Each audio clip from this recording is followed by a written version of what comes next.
à travers tout le territoire malien. Elles sont des marques visibles lorsqu'il s'agit des outils de premier âge découverts au sud de Bamako, des gravures, des contreforts de l'Adrar des Iphoras ou encore du mausolée impérial des Askia à Gao qui date du XVIe siècle.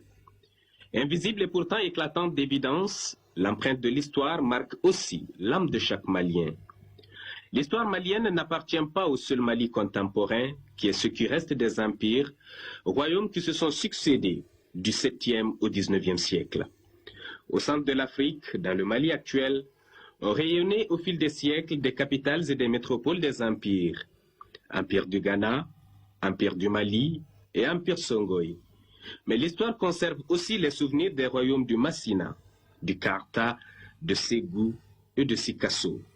L'Afrique libre brille au soleil de sa sueur et cherche dans la terre les voies de sa survie. Et puis, surgit l'esclavage qui brise les rêves, enchaîne les ambitions et l'âme de l'humanité. La traite des Noirs aura vidé le continent de toute sa substance. Ils sont des milliers appartenant aujourd'hui à d'autres continents, victimes d'un génocide culturel irréparable. L'autre mal qui achèvera l'agonie de l'Afrique est la colonisation. Mais il y avait aussi des hommes devenus des héros parce qu'ayant manifesté avec une bravoure inégalable leur refus de l'occupation coloniale.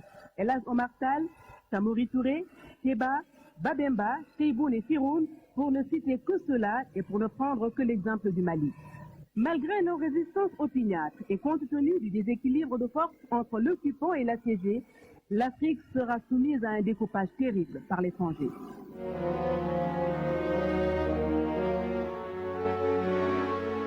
En moins de 30 ans, la quasi-totalité de l'Afrique est conquise par les grandes puissances.